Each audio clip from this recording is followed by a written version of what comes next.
Welcome to Jahangir study. मैं संतोष जहांगीर। आज हम उत्तर वैदिक काल का अध्ययन करेंगे।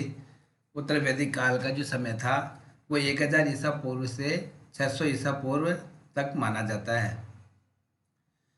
यह काल, इसको उत्तर वैदिक काल क्यों कहा गया कि वह काल जिसमें यजुर्वेद, सामवेद, अर्थवेद जो 3 वेद थे उनकी रचना बाद में की गई थी। सबसे पहले जो ऋग्वेदिक काल था उसमें केवल ऋग्वेद की रचना हुई थी उस समय। उसके बाद में 3 वेदों की रचना की गई थी, जिसमें थे यजुर्वेद, सामवेद, अर्थवेद तथा ब्राह्मण ग्रंथ और उपनिषदों की रचना हुई थी। इसलिए इसका नाम क्या रखा गया? उत्तर वैदिक काल। उत्तर वैदिक काल की बात हम कर रहे हैं तो इसके अंदर जैसे इस सभ्यता का केंद्र कहाँ था? गंगा यमुना के दोआब क्षेत्र। जो गंगा और यमुना नदी के जो बीच का क्षेत्र होता है, जो गंगा और यमुना नदी के जो बीच में जो क्षेत्र होता है उसे दोआब क्षेत्र बोला जाता है। तो गंगा यमुना दोआब का जो क्षेत्र है वहाँ पे ये सभ्यता का केंद्र था। वहाँ पे ये लोग रहते थे, उत्तर वैदिक काल के लोग। वहाँ इनका मुख्य केंद्र था। ये स्थिति की बात है। उत्तर वैदिक काल में जनपद शुरू हो गए थे। कुरु, पांचाल, मगध, कौशल, अंग, काशी तथा विदेह। ये जो जनपद थे उत्तर वैदिक काल में ही जनपद, जो उस समय ये जनपदों का विकास हो गया था, यानी जनपद प्रणाली शुरू हो गई थी। तो मैं जो मुख्य मुख्य जनपद आपको बताए ये उस समय में थे। राजस्थान के अंदर केवल 2 जनपद थे उस समय। उत्तर वैदिक काल में राजस्थान में 2 जनपद कौन से थे?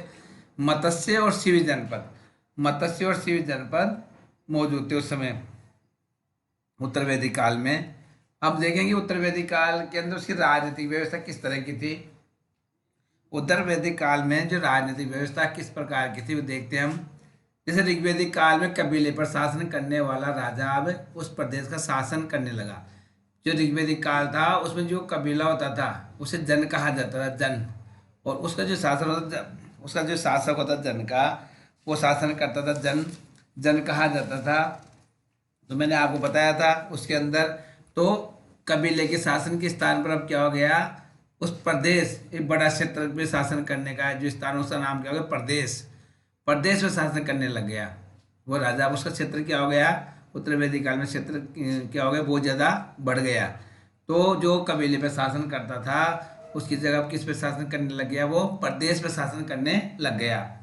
उत्तर वैदिक काल में राजा के जो अधिकार थे तथा शक्तियों में बहुत ज़्यादा वृद्धि हो गई। जो उनके अधिकार कम थे वो बहुत ज़्यादा बढ़ गए। कैसे बढ़ गए? देखो मैं आपको बताना चाहूँगा उस समय क्या था। जो मैंने पहले आपको बताया था उसके अंदर परिवार, ग्राम, परिवार, उसके अंदर आपको ऋग्वैदिक काल में बताया परिवार, ग्राम, विष और जन। तो जो ये इनके अलावा जो जन, तो जन, वो जो राजा जन होता था उसके अंदर क्या था? इसकी शक्तियों में वृद्धि हो गई। और राजा को राजाधिराज, सम्राट तथा एकराट कहा जाने लग गया। राजा का जो नाम क्या, उसका जो चेंज करके क्या कर दिया, उसका उसकी योग्यता के अनुसार, उसकी शक्तियों के अनुसार उनका नाम चेंज हो गया। राजा को, उसको राजन को क्या करने लगे? राजाधिराज, सम्राट तथा एकराट कहा जाने लगा। वो पूरे प्रदेश में बहुत सारे कबीले हो गए, एक कबीले पे नहीं, बहुत सारे कबीलों पे शासन करने लग गया। तो उसकी शक्तियों में वृद्धि भी हो गई। तो ये चेंज हुई राजनीतिक व्यवस्था में। राज्य के उत्तराधिकारी को क्या कहा जाता था? रत्नी कहा जाता था। जो राज्य के जो उत्तराधिकारी होते थे ऋग्वैदिक काल में उनको किस नाम से जाना जाता था? उत्तराधिकारी को रत्नी के नाम से जाना जाता था। ठीक है। अब इसमें देखिए ये रत्नी के अंदर कौन कौन से आते थे? वो सभी सदस्य आएंगे, राज परिवार जो सदस्य होते हैं वो सभी आएंगे। जो मुख्य पदाधिकारी थे वो रत्नी होते, जिसमें आपको इसमें बताना चाहूँगा बेटा, इसमें आएंगे मंत्री, विभाग अध्यक्ष, जो विभाग के अध्यक्ष होते थे, जैसे आर्थिक विभाग के, व्यापारी विभाग के, सबके अध्यक्ष को क्या नाम से जाना जाता था? रत्नी कहा जाता था। दरबारीगण भी आते थे इसके अंदर, ये आपको मैंने बताया। तो रत्नी कहा जाने लगा। सभा और समिति नामक संस्थाएं राजा की निरंकुशता पर रोक लगाते थे। जो जो संस्थाएं थी, सभा और समिति थी, विदत का इसमें उल्लेख नहीं था बेटा। जो विदत थी 3 समिति मैंने बताया था, विदत नहीं था। तो सभा और समिति नामक जो संस्था है वो क्या करती, क्या कार्य करती थी, उनका क्या कार्य था उस समय उत्तर वैदिक काल में? वो राजा की निरंकुशता पर रोक लगाती थी। राजा निरंकुश नहीं बन सकता था। उस पर जो नियंत्रण करने का कार्य कौन करती? सभा और समिति नामक संस्थाएं उस पर नियंत्रण लगाती थी।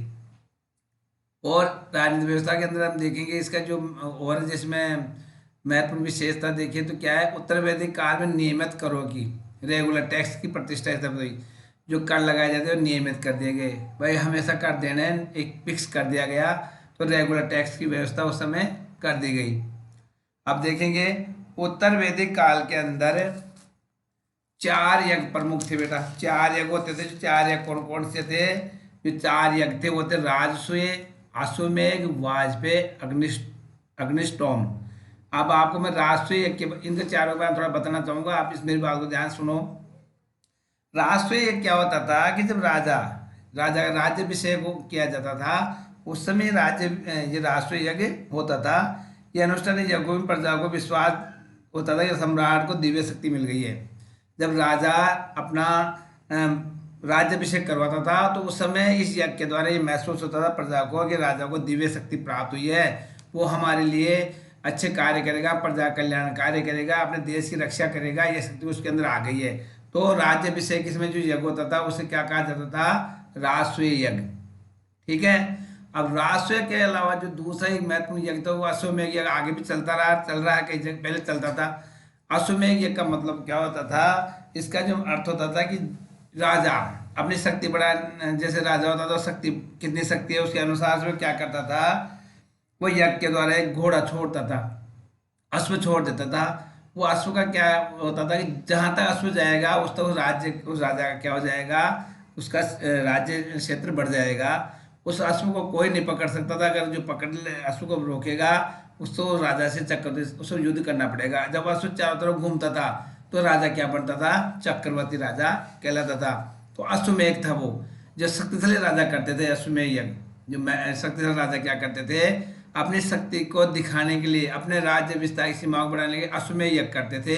जब उनको यकीन हो जाता था कि हम बहुत बड़े क्षेत्र पे अपना अधिकार कर सकते हैं, हमारा कोई विरोधी नहीं है, तभी वो अश्वमेध यज्ञ करते थे। उसको उस शक्तिशाली अश्व को राजा द्वारा भेजे को कोई भी पकड़ने की हिम्मत नहीं कर पाता था। तीसरा जो यज्ञ था वो था वाजपेयी यज्ञ। ये वाजपेयी यज्ञ क्या था? एक मनोरंजन से संबंधित था। इसमें क्या होता है? रथों की इसके अंदर क्या की जाती थी? दौड़ का आयोजन करवाया जाता। राजा क्या करता था? रथों की दौड़ करवाता था इसके अंदर वाजपेयी यज्ञ में।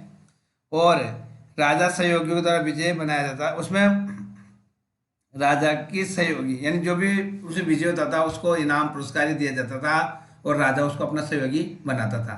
यानी कुल मिला के ये योग्यता से संबंधित यज्ञ था। आप समझो राजा की जो भी सेवा के लिए किसी भी सैनिक या किसी भी व्यक्ति को हम नियुक्त करते थे तो उसकी परीक्षा ली जाती थी। वो होता है वाजपेयी यज्ञ। फिर आता नेक्स्ट जो अग्निष्टोम के बारे में आपको बताऊंगा। ये क्या यज्ञ था? अग्निष्टोम यज्ञ था। इस यज्ञ में सोम पीसा जाता था। मैंने आपको बताया था सोम नामक देवता की पूजा ऋग्वेदिक आर्य करते थे। अब सोम क्या चीज़ है मैं इसके बारे में आपको बताना चाहूँगा। उस समय जो पेय पदार्थ होता था, एक वो हिमालय क्षेत्र की जो वनस्पति उगती थी उससे पदार्थ बनाया जाता था। तो विशेष अवसरों पे उसको क्या किया जाता, उसको पीस के उसका जो क्या करते थे आर्य लोग उसको पीते थे उस समय। और अग्नि को पशु बलि, और अग्नि को उस समय क्या करते थे? पशु बलि भी दी जाती थी उस समय। तो उस पशु बलि देते समय उसका पान भी ये करते थे। तो इस प्रकार मैंने आपको 4 यज्ञ बताए। तो ये 4 यज्ञ उत्तर वैदिक काल के प्रमुख यज्ञ थे। इसके अलावा हम बात करेंगे पंचमहायज्ञ। जो पंचमहायज्ञ होता, प्रत्येक ग्रस्त व्यक्ति को, प्रत्येक ग्रस्त को 5 यज्ञों का अनुष्ठान करना ही पड़ता था। पंचमहायज्ञ आप जानते भी होंगे, मैं एक बार बताना चाहूँगा, आप फिर समझ लो। पंचमहायज्ञ प्रत्येक गृहस्थी को करना अनिवार्य था। जिस पहला इसमें आएगा आपके ब्रह्म यज्ञ या ऋषि यज्ञ। ब्रह्म यज्ञ क्या होता है? पठन पाठन, प्राचीन ऋषि के प्रति कृतज्ञता, किसी विद्वान के प्रति कृतज्ञ रहना और विद्या प्राप्त करने के लिए उसका सम्मान करना, ऋषि का ईश्वर की तरह सम्मान करना, उसको गुरु मान के उसकी गुरु वंदना करना। फिर दूसरा आएगा देव यज्ञ। देव यज्ञ क्या होता था? देवताओं की पूजा अर्चना करना। हर व्यक्ति क्या कर सकता है? पहले अपने गुरु का नमन करेगा, वो गया ऋषि यज्ञ। फिर भगवान की पूजा करेगा, गुरु की वंदना करने के बाद ईश्वर की वंदना की जाती है, वो हो गया देव यज्ञ। फिर आएगा तीसरा पितृयज्ञ।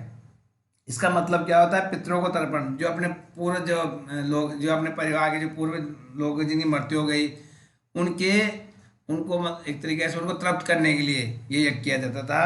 तो इसको कहते थे पितृयज्ञ। उनको जल और भोजन अर्पण करना। फिर आएगा इसके बाद नरयज्ञ, मनुष्य यज्ञ। नर यज्ञ या मनुष्य यज्ञ तीसरे नंबर पे था। उसका मतलब क्या होता था? अतिथि सत्कार। जो भी हमारे यहाँ विद्वान आता था, जो भी हमारे यहाँ मेहमान आता था, अतिथि आता था, उसको हम ईश्वर की तरह पूजे, उसका सम्मान करे, उसकी पूरी व्यवस्था करे। वो होता था आपके नर यज्ञ या मनुष्य यज्ञ।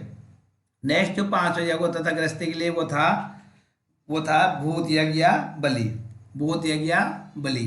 अब देखिए उसमें क्या होता था, समस्त जीवों के प्रति हम कृतज्ञता प्रकट करें। चींटी से लेके जो भी छोटे मोटे जीव जंतु जो भी है, उनके प्रति, चींटियों, पक्षियों, सभी के लिए हम क्या कर सकते थे? भोजन में कुछ हिस्सा निकाल के उनको तृप्त करने का प्रयास करना चाहिए। तो ये 5 यज्ञ उस समय जो महायज्ञ थे, प्रत्येक ग्रस्त को करने अनिवार्य थे। तो मैंने 5 यज्ञ क्रम से बताया, तो रोज करने पड़ते थे यज्ञ। समझ में आया आपकी बात मेरी? शुरू शुरू में हम गुरु की वंदना करेंगे, अपने नित्य कर्म करने के बाद में फिर भगवान की पूजा करेंगे। उसके बाद में अपने पितरों को खाना के पितरों को जो देंगे भोजन की, वो उनकी व्यवस्था कर, तर्पण करेंगे। उसके बाद में कोई मेहमान आते हैं, उसका सत्कार भी हमको करना पड़ेगा हमेशा। और फिर आता भूत यज्ञ, यानी हम छोटे चींटी से लेके छोटे कीड़े मकोड़े सबके लिए हम अपना कुछ भोजन का अंश निकाल के रखना। इस प्रकार 5 महायज्ञ करने पड़ते थे। अब इसमें इसके अलावा राजनीतिक जो व्यवस्था, उसमें एक राजा को आय का 16 भाग मिलता था। 1/16 भाग प्रजा से मिलता था। तो राजा को ये, उसमें राजनीतिक व्यवस्था के बारे में आपको बताया। तो इस तरह की राजनीतिक व्यवस्था उत्तर वैदिक काल में थी। आगे हम देखेंगे इस समय की उत्तर वैदिक काल की सामाजिक व्यवस्था किस प्रकार थी। उत्तर वैदिक काल का समाज 4 वर्णों में विभक्त था। वो समाज उस समय 4 वर्णों में विभक्त था, जो पहले ऋग्वैदिक काल में थे ना, उसी तरह वर्ण थे उस समय भी, मगर कुछ चेंजिंग थी उसमें। मैं आपको बताना चाहूँगा, इस काल में वर्ण व्यवस्था का आधार कर्म पर आधारित होकर जाति पर आधारित हो गया। उस समय जो वर्ण व्यवस्था का आधार किस पे था? कर्म पर आधारित था। और अब किस पे हो गया? जाति पर आधारित हो गया। वो जाति करेगी, उस समय ऐसा नहीं था। उत्तर वैदिक काल में गोत्र प्रथा स्थापित हुई, फिर गोत्र बहिर्विवाह की प्रथा चल पड़ी। यानी उस समय उत्तर वैदिक काल में गोत्र बनाए गए, जैसे पीढ़ी दर पीढ़ी गोत्र बनाए गए। और जो शादी होती थी, विवाह होता था, वो उस गोत्र में नहीं कर सकते थे। गोत्र बहिर्वाह यानी गोत्र से बाहर विवाह करने की प्रथा चल पड़ी। ऋग्वैदिक काल में गोत्र प्रथा नहीं थी। या आप समझ में आ रही? गोत्र बहिर्वाह क्या होता है? गोत्र से बाहर शादी की जाती है, अपने गोत्र में शादी नहीं करते थे। तो गोत्र बहिर्वाह की जब हम बात करते हैं, सबसे पहले तो उत्तर वैदिक काल से ये परंपरा चल रही है हमारे समाज में, आज भी वही स्थिति है। इस काल में स्त्रियों का पैतृक संपत्ति से अधिकार छीन गए। ऋग्वैदिक काल मैंने आपको बताया था, स्त्रियों को पैतृक संपत्ति में पूर्ण अधिकार था, सब कुछ अधिकार था स्त्रियों को, वो बराबर अधिकार प्राप्त था। मगर इस काल में स्त्रियों को पैतृक संपत्ति अधिकार छीन गया। जैसे एक परिवार में 2 लड़के और 1 लड़की है, तो संपत्ति में किसका अधिकार रहेगा? केवल लड़कों का, लड़की का अधिकार नहीं था। उस समय स्त्रियों का पैतृक संपत्ति अधिकार छीन गया और स्त्रियों का सभा में प्रवेश वर्जित कर दिया गया। ऋग्वैदिक काल में स्त्रियों को सभा में प्रवेश करने की इजाजत थी, वो बैठती, सभा में बैठ सकती थी और सब कुछ सभा के अनुसार वो जा सकती थी। मगर इस समय क्या कर दिया? स्त्रियों को सभा में प्रवेश वर्जित कर दिया गया। स्त्रियां केवल अपने परिवार या उसमें रहेगी, बाहर नहीं जा सकती। तो इस तरह उसको मना कर दिया। इस काल में यज्ञ का महत्व तो बढ़ गया। और इस काल में क्या हुआ? जो यज्ञ होता था उसका महत्व तो बहुत ज़्यादा बढ़ गया, जिससे ब्राह्मणों का महत्व भी बढ़ गया। यज्ञ का जो महत्व था किसमें बढ़ा था? उत्तर वैदिक काल में। तो यज्ञ कौन कराते? ब्राह्मण कराते थे। तो ब्राह्मणों का महत्व भी उस समय बहुत ज़्यादा बढ़ गया। हम सामाजिक व्यवस्था देख रहे हैं इस समय उत्तर वैदिक काल की। तो आपको दोनों को मैंने थोड़ी बातें बताया, तो आपको समझ में आ गई होगी चित्र है। ये महत्वपूर्ण बात है सामाजिक व्यवस्था की उत्तर वैदिक काल में। हम देखेंगे उस समय का आर्थिक जीवन कैसा था। आर्थिक जीवन आप समझते हो, जिसमें आर्थिक व्यवस्था का अध्ययन किया जाता है, किस तरह लोग रहते थे, वो सारी बातें आई, किस तरह जीवन यापन करते थे, उनके रोजगार के साधन क्या थे। सबसे पहले उनका जो व्यवसाय क्या होता था? कृषि मुख्य व्यवसाय था। उत्तर वैदिक काल के जो लोग थे उनका मुख्य व्यवसाय क्या था? कृषि। शतपथ ब्राह्मण जो ग्रंथ था उसमें कृषि को 4 क्रियाओं के बारे में उसमें लिखा हुआ है। जुताई, बुआई, कटाई और मढ़ाई का उल्लेख हुआ है। जो शतपथ ब्राह्मण ग्रंथ है उसमें इन चारों का उल्लेख, कृषि की संबंधित 4 क्रियाएं दे रखी है, जुताई, बुआई, कटाई तथा मढ़ाई, इनका उसमें उल्लेख किया गया है। प्रमुख फसलें कौन कौन सी थी उस समय? यव। यव किसको कहा जाता था? जौ को। यव जौ को कहा जाता था। मान, मान मीन्स उड़द। उड़द को क्या कहते थे? मान उस समय। मुदम, मुदम मूंग, जो मूंग होता है उसको मुदम के नाम से जाना जाता था। धान, चावल और गोधुम जो उस समय गेहूँ का नाम था गोधुम। इस प्रकार से ये फसलें उस समय उगाई जाती थी। उत्तर वैदिक काल के लोग 4 प्रकार के बर्तनों का प्रयोग करते थे बेटा। वो बर्तन थे, उन्हें मर्दभांड कहा जाता था। 4 प्रकार की मैं आपको बता रहा हूँ, जिसमें मैंने इसमें जो महत्वपूर्ण बताया मैंने आपको। तो 4 प्रकार के कौन कौन से वो देखिए। सबसे पहले मैं बता दूँ आपको एक बार, वो 4 प्रकार के बर्तन थे। उसमें आएंगे आपके लाल, काले व लाल भांड, काले रंग के चित्र दूसरे मर्द भांड, लाल भांड। ये प्रकार के 4 प्रकार हो गए। अब जो महत्वपूर्ण थे वो थे लाल मर्द भांड, अधिक प्रचलित थे उस समय। लाल रंग के बर्तन बहुत ज्यादा बनते थे और विशेष चित्र दूसरे मर्द भांड होते थे। जो विशेष विशेष होते थे वो दूसरे मर्द भांड होते थे। ठीक है, ये 4 प्रकार के उस समय के बर्तनों के बारे में मैंने, मिट्टी के जो बर्तन थे वो बताया मैंने। इसके अलावा उद्योग कृषि के अतिरिक्त विभिन्न प्रकार के शिल्प कार्य, कृषि कार्य के अलावा वे कुछ शिल्प कार्य भी करते थे उस समय के। जो महत्वपूर्ण शिल्प कार्य कौन कौन से? धातु शोधक, धातुओं को शुद्ध करने का कार्य, स्वर्णकार, गहने बनाने वाला स्वर्णकार कार्य उत्तर वैदिक काल की प्रमुख विशेषता थी। शिल्प कार्य करते थे, धातु शोधक कार्य, स्वर्णकार जो महत्वपूर्ण थे वो बताया मैंने आपको। इसके अलावा अन्य व्यवसाय भी वो लोग करते थे। अन्य व्यवसाय थे रथकार, रथ बनाने वाले होते थे। बढ़ई में जो एक किवाड़, खिड़की, दरवाजे बनाते थे वो होते थे। चर्मकार, चमड़े का कार्य करने वाले उस समय के लोग होते थे उस समय ये। इसके अलावा कुम्हार तथा व्यापारी वर्ग थे। तो ये अन्य व्यवसाय भी उस समय थे। आपकी समझ में आएगा कि शिल्पकार के अलावा अन्य जो चमड़े का कार्य करने वाले, लकड़ियाँ कार्य और मिट्टियाँ जो बनाते, बर्तन बनाने वाले सभी थे। और व्यापारी वर्ग भी उस समय व्यापार भी किया करते थे। और महाजनी प्रथा, वो प्रथा उस समय भी थी। यानी महाजनी जो पैसे वाले लोग होते थे, वणिक लोग होते थे, वो पैसे देने के लिए उससे ब्याज लिए जाते, उससे सूदखोर होता है, बहुत ज़्यादा ब्याज लेना पैसे का। उसको उस समय क्या कहा था? कुछ ही दिन कहा जाता था। मैंने जो पहले आपको बेगाट बताया था, उसने इसमें क्या बताया? कुछ ही दिन कहा जाता था। इसके आगे हम देखेंगे उत्तर वैदिक काल का धार्मिक जीवन कैसा था, किस तरह कार्य वो करते थे। उत्तर वैदिक काल के अंदर धर्म का स्वरूप जटिल हो गया था। यज्ञों तथा कर्मकांडों का प्रचलन बहुत ज्यादा बढ़ गया। धर्म का स्वरूप क्या हो गया? बहुत ही कठिन जटिल कैसे हो गया? बहुत सारे यज्ञ होने लगे, बहुत सारे कर्मकांड करने लगे, कई नियम का प्रथाओं का प्रचलन हो गया। इससे क्या है कि बहुत ज्यादा जटिलता आ गई। जो ऋग्वेदिक काल में प्रकृति की पूजा करते थे और कुछ देवताओं की पूजा करते थे, इतना वो कर्मकांड यज्ञ वगैरह उस समय नहीं थे। मगर उत्तर वैदिक काल में धर्म का स्वरूप बहुत ज़्यादा जटिल हो गया। उत्तर वैदिक काल में बलि प्रथा का प्रचलन हुआ। बलि प्रथा जाना, किसी की बलि करना या किसी जीव जंतु को किसी देवता के प्रति उसको नाम लेकर उसको खत्म करना, बलि प्रथा का प्रचलन शुरू हो गया। आप समझते हो? तो बलि प्रथा का प्रचलन हुआ था उत्तर वैदिक काल में। और इसके अलावा धर्म के अंदर पुरोहितवाद की अवधारणा का जन्म हुआ। पुरोहितवाद वह अब वही यज्ञ सफल माने जाते जिन्हें पुरोहित कराता था। इसका मतलब समझते हो कि जो पुरोहित होते थे ना, वो धारणा कि पुरोहित काम, ये काम पुरोहित का है तो पुरोहित ही करेगा। तो यज्ञ कार्य करने का कार्य था पुरोहित वर्ग का।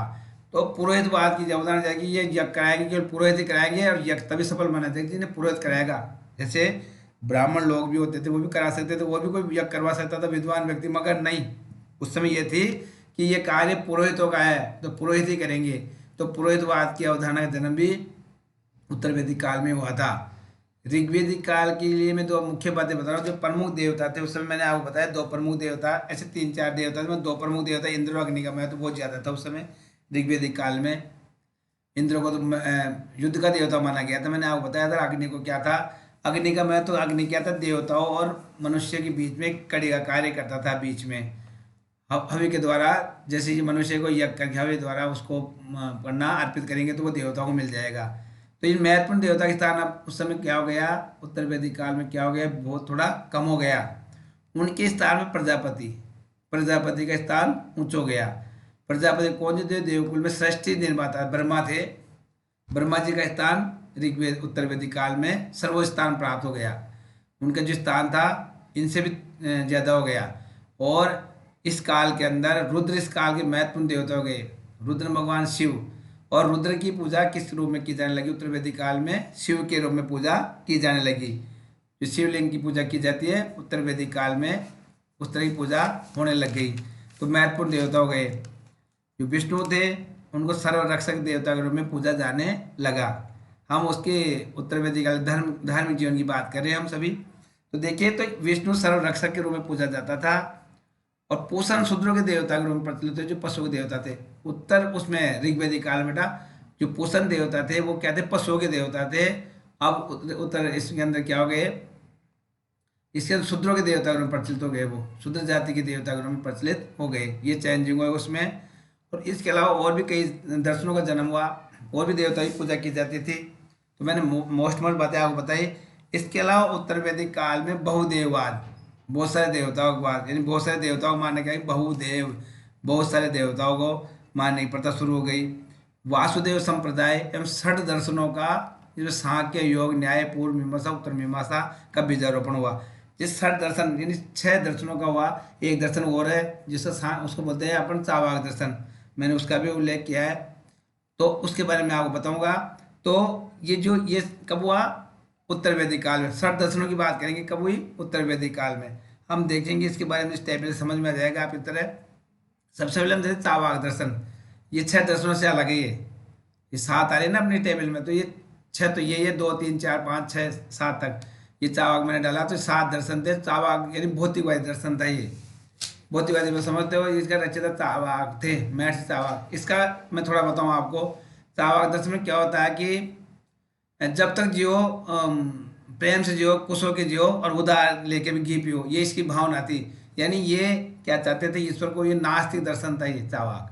कुल मिला के इसका ये नास्तिक दर्शन था। इसके बारे में हमने जब तक इस कोर्स में नहीं है, थोड़ा मैंने आपको बताया कि ये नास्तिक दर्शन था। ये किसी प्रकार से व्यक्ति जिस प्रकार से सुख मिले वो काम करना चाहिए, ये बताया था इसके अंदर। फिर दूसरा था सांख्य दर्शन। सांख्य दर्शन के जो प्रतिपादक रचयिता थे कपिल मुनि, कपिल मुनि ने सांख्य दर्शन दिया। उस बाद योग दर्शन, योग दर्शन पतंजलि, जो पतंजलि ने योग दर्शन दिया, योग सूत्र का सिद्धांत दिया, यानी योग से हम निरोगी रह सकते हैं, ये सब बातें बताई। और गौतम, महर्षि गौतम थे, उन्होंने न्याय दर्शन दिया। ये जो आपके न्याय दर्शन है, न्याय संबंधी बातें किसने बताई, महर्षि गौतम ने। इसके अलावा वैशेषिक दर्शन था कणाद उलूक ने, वैशेषिक दर्शन हमारे सामने रखा। ये सब उत्तर वैदिक काल में हुए थे ये सब। इसके अलावा पूर्व मीमांसा, ये दर्शन था जैमिनी का, पूर्व मीमांसा दर्शन था जैमिनी का, और उत्तर मीमांसा दर्शन था बादरायण का। तो इस प्रकार ये 6 दर्शन मैंने बताए थे कि 7वां दर्शन था। तो 6 दर्शन, षट दर्शनों के अलावा चावाक भौतिकवाद दर्शन की भी उस समय रचना हुई। इस प्रकार हम आगे देखते हैं वैदिक काल में प्रमुख साहित्य कौन कौन से रचे गए थे, उन साहित्यों के बारे में देखता हूँ। मैं आपको बताऊंगा साहित्य कौन कौन से हैं। देखो, उस समय 4 वेद, वेद कितने थे, 4 वेद थे, जिसमें ऋग्वेद, यजुर्वेद, सामवेद और अर्थवेद, ये 4 वेद थे उस समय ऋग्वेदिक काल। उसमें वैदिक युग में 4 वेदों की रचना की गई। एक वेद पहले लिखा गया था, 3 वेद बाद में उत्तर वैदिक काल में लिखे गए थे। इसके अलावा ब्राह्मण ग्रंथ, वेदों के बाद में जो महत्वपूर्ण जो साहित्य था वो ब्राह्मण ग्रंथ थे। तो ब्राह्मण ग्रंथ बहुत सारे थे, जिसमें मैंने मुख्य बताए ऐत्रेय, शतपथ, तांडे और गोपद, ये ब्राह्मण ग्रंथ थे। ये क्या होते थे ब्राह्मण ग्रंथ, इसका मतलब क्या होता है मैं आपको थोड़ा बताना चाहूँगा। ब्राह्मण ग्रंथ प्रार्थना तथा यज्ञ से संबंधित होते थे, उसमें प्रार्थना और यज्ञ से संबंधित बातें लिखी होती थी उसमें, और कर्मकांड इनका विषय होता था। आपके लिए याद रखना है। इसके बाद आरण्यक, आरण्यक ग्रंथ क्या थे, ये आरण्यक ग्रंथ होते थे जो जंगलों में लिखे जाते, जंगलों में ऋषि लोग जो जंगलों में रह के इनका अध्ययन किया जाता था, वो आरण्यक के, अरण्य यानी जंगल, तो आरण्यक हो गए जंगल में लिखे जाने वाले ग्रंथ, जिसमें जैमिनी अरण्यक, कोशित की महत्वपूर्ण है, और भी बहुत सारे हैं। इसके अलावा छांदोग्य अरण्यक भी है। इसके अलावा हम देखते हैं उपनिषद, उपनिषद उस समय उपनिषद संख्या 108 है। कुल उपनिषद कितने हैं, 108 है, मगर इसके अंदर 12 उपनिषद महत्वपूर्ण है, जिसमें 4-5 इसमें लिखे हैं। जो सबसे ज़्यादा महत्वपूर्ण है वो है तैत्तिरीय, श्वेताश्वर, ईश, कंठ, ईशोपनिषद, ये सबसे महत्वपूर्ण उपनिषद है। जो सबसे महत्वपूर्ण उपनिषद माने जाते हैं, मैंने इसमें उल्लेख कर दिया है, तैत्तिरीय, श्वेताश्वर, ईश, कंठ, ईशोपनिषद। अब उपनिषद का मतलब आप समझते हो, मेरी बात को आप ध्यान रखो, मैं समझाना चाहता हूँ। उपनिषद होता है उपनिषद, उपनिषद यानी गुरु के, किसी के पास बैठ के ज्ञान प्राप्त करना, इसका मतलब ये होता था गुरु के पास बैठ के ज्ञान प्राप्त, उप प्लस निषद, तो इसका यह अर्थ होता था बैठ के ज्ञान प्राप्त करना। ये दार्शनिक ग्रंथ होते थे, उपनिषद क्या होते थे, दार्शनिक ग्रंथ। इसमें जीव और ब्रह्मा के बारे में, विश्व की उत्पत्ति के बारे में दार्शनिक चिंतन किया गया है। उपनिषदों में क्या किया गया वो पता है, उसमें बताया गया कुछ कहानी के द्वारा, कहानियों के द्वारा किस प्रकार से शिक्षा मिलती है, इस तरह से बताया गया उसमें। फिर आता है वेदांग, वेद के अंतिम भाग होते हैं उन्हें वेदांग कहा गया है। इनकी संख्या कुल 6 है। जो प्रमुख वेदांग कौन कौन से देखो, शिक्षा, कल्प, व्याकरण, निरुक्त, ज्योतिष और छंद। थोड़ा थोड़ा इनके बारे में बताऊंगा आपको। शिक्षा स्वर विज्ञान, इसमें स्वर वर्ण आदि की सही उच्चारण का प्रतिपादक था। पाणिनि शिक्षा इस महत्वपूर्ण सूत्र है जो शिक्षा है। फिर है कल्प, कल्प यानी कर्मकांड, इसके अंदर कर्मकांडों के बारे में जो जो नियम होते हैं ना, किस तरह से पूजा पाठ नियम कर्तव्य जो भी किया जाता है वो कर्मकांड होते हैं। फिर आता है व्याकरण, भाषा के बारे में इसमें लिखा गया है, भाषा का ज्ञान, लिपियों का ज्ञान इसमें आता है। फिर आता है आपके ज्योतिष, जो ज्योतिष, निरुक्त, निरुक्त देखिए निरुक्त क्या होता है बेटा, निरुक्त होता है उत्पत्ति, इसमें उत्पत्ति का उल्लेख कैसे किया गया, किस तरह किस चीज़ की उत्पत्ति होती है, उन सबके नियम बताए गए इसके अंदर। फिर आता है आपके ज्योतिष, ये ज्योतिष विज्ञान के ग्रंथ होते हैं, इसमें होता है ज्योतिष के बारे में बताया गया है, किस तरह के ग्रह नक्षत्रों के बारे में सारी जानकारी दी गई है। और आखिरी में आएगा आपके छंद, जो छंद जो वेदांग है उसके अंदर सूत्रों की रचना कैसे की गई है, तो आचार्य पिंगल द्वारा रचित छंद, मुख्य याद रखना बात, आचार्य पिंगल ने छंद की रचना की थी। इस प्रकार आप अपना ये वैदिक काल कंप्लीट हुआ। आगे हम देखेंगे वो जनपद, महाजनपद काल का अध्ययन करेंगे। Thank you.